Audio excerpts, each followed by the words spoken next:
Hi everyone, welcome back to our channel. I'm Mark, and today we are going on a very special virtual journey. We're talking about a country that is often in the news, but many people don't know its real face. I'm here with Sara, who knows a lot about this beautiful land. Hi, Mark. Hi, everyone. I'm so happy to be here. Today, we are traveling to Iran. It's a place with thousands of years of history, and I can't wait to share its stories with you. You know, Sara, when I think of Iran, the first things that come to my mind are huge deserts and maybe some ancient ruins. But I've seen some photos recently that look like Switzerland. Am I dreaming? No, you're not dreaming, Mark. This is actually the biggest surprise for most people. Iran is a four-season country. While people are sunbathing on the southern islands like Kish or Kazhem, others are literally skiing in the north near Tehran. It has some of the highest mountains in the region, like Mount Damavand. That's incredible. So you can actually choose your favorite weather just by traveling a few hours? Exactly. In the north, near the Caspian Sea, it's very green and rainy. It's full of forests and tea gardens, but if you go to the center, you find the Lut Desert. It's famous for having the hottest surface temperature recorded on Earth. It's a land of huge contrasts, and the nature is just breathtaking. Let's talk about the cities. I've seen pictures of Tehran, and it looks huge. Is it a modern city or an old one? It's a mix of both. Tehran is a massive metropolis with more than 10 million people. It has modern skyscrapers, huge shopping malls, and also very old neighborhoods. The traffic there is legendary.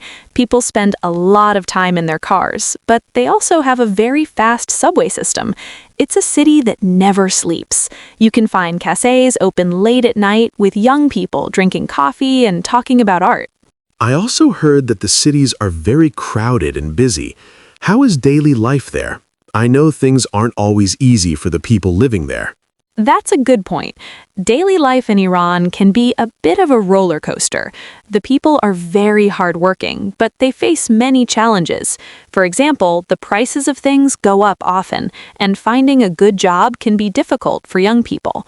You can feel a bit of stress in the big cities because of the economy and the high cost of living. But despite this, people try to enjoy life.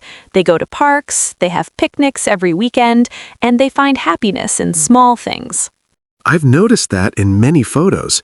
Iranians seem to love picnics. Oh, they are the kings and queens of picnics. Even on a small patch of grass next to a busy street, you will see a family spreading a blanket, making tea, and eating dinner. It's their way of staying connected to nature and each other. That's a beautiful way to handle stress. Now, I always hear that Iranians are some of the most positive and welcoming people in the world. How is that possible? It's part of the culture, Mark. Iranians believe that a guest is a gift from God. There's this famous concept called Taarof. It's a very polite way of talking. For example, if you want to buy something at a shop, the shopkeeper might say, "It's a gift, don't pay." Of course, you should pay, but it's their way of showing respect and kindness. I think I would be very confused with Taarof. If a taxi driver tells me I don't have to pay, should I just leave? Definitely not. You should offer to pay at least 3 times. It's like a polite dance. It might sound strange to foreigners, but for Iranians, it's a way to show that money is not as important as friendship and respect. Speaking of money in shops, we have to talk about the Grand Bazaar. Is it like a modern mall? Not at all. A traditional bazaar is like a maze of narrow streets with high brick ceilings. Each part of the bazaar is for something specific. One street is only for gold, another for carpets, and another for spices. The smell is incredible. You can smell cinnamon, saffron, and roasted nuts all at once. It's the heart of the city's economy and history. And the carpets. I've heard Persian carpets are the best in the world. They are like pieces of art.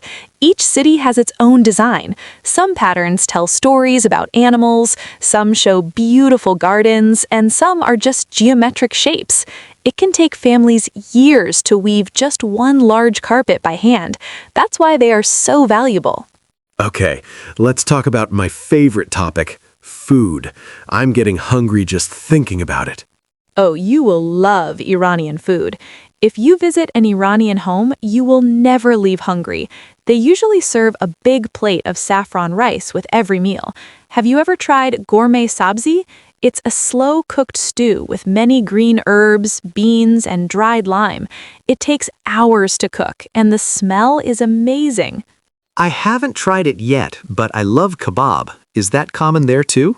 Yes, kebabs are everywhere, but the real magic is in the stews, or koresht. They use fruits like pomegranates and walnuts to make a sauce called fesenjan. It's a mix of sweet and sour. And they love tea. They drink tea many times a day, usually with a small piece of sugar or a sweet called sohan. Also, they have amazing street food like ash reshte, which is a thick noodle soup with beans and herbs. It's perfect for a cold winter day. Now I'm really hungry. Let's move to the history. I know the Persian Empire was one of the biggest in history. Do people still feel connected to that ancient past? Very much so. If you go to a city like Shiraz, you can visit Persepolis. When you stand there among those giant stone columns, you feel like you are back in the time of Cyrus the Great.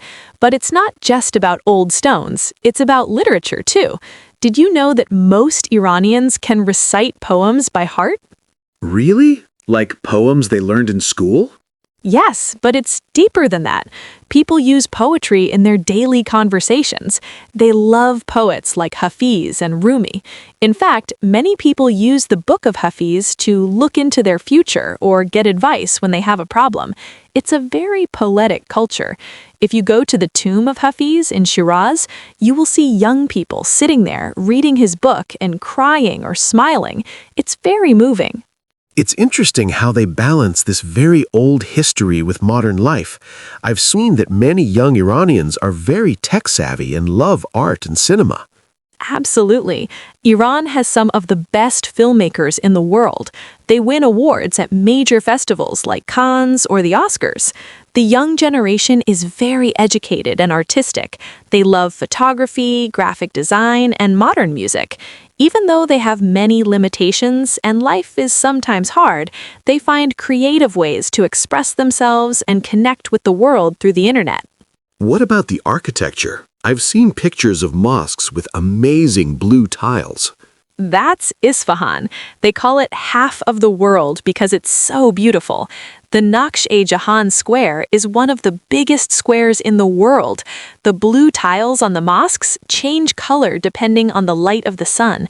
It goes from light blue to deep purple. It's like standing inside a giant jewel. It seems like Iran is a place that you need to see with your own eyes to understand. It's not just what we see in short news clips. I agree. It's a country of layers. Every time you think you know it, you find something new. A hidden garden, an old mosque with blue tiles, or a group of students in a cafe discussing philosophy. Even with the economic problems and the daily struggles, the spirit of the people is very strong. They are resilient and very proud of their culture. Sara, thank you so much for this journey. I feel like I've learned so much. I didn't know about the skiing or the poetry at the tombs. You're very welcome, Mark. There is always more to learn about Iran. Maybe next time we can talk about the traditional music or the amazing wildlife there. I would love that. To our viewers, what part of Iranian culture surprised you the most? Is it the snowy mountains, the complex politeness of Taarof, or the poetry at the tombs? Let us know in the comments below. And don't forget to tell us if you have ever tried Iranian food or visited the country. We would love to hear your stories. Thanks for watching. This was a long episode, but we hope you enjoyed it. Don't forget to hit the like button and subscribe for more cultural journeys. See you in the next video. Bye, everyone. Take care.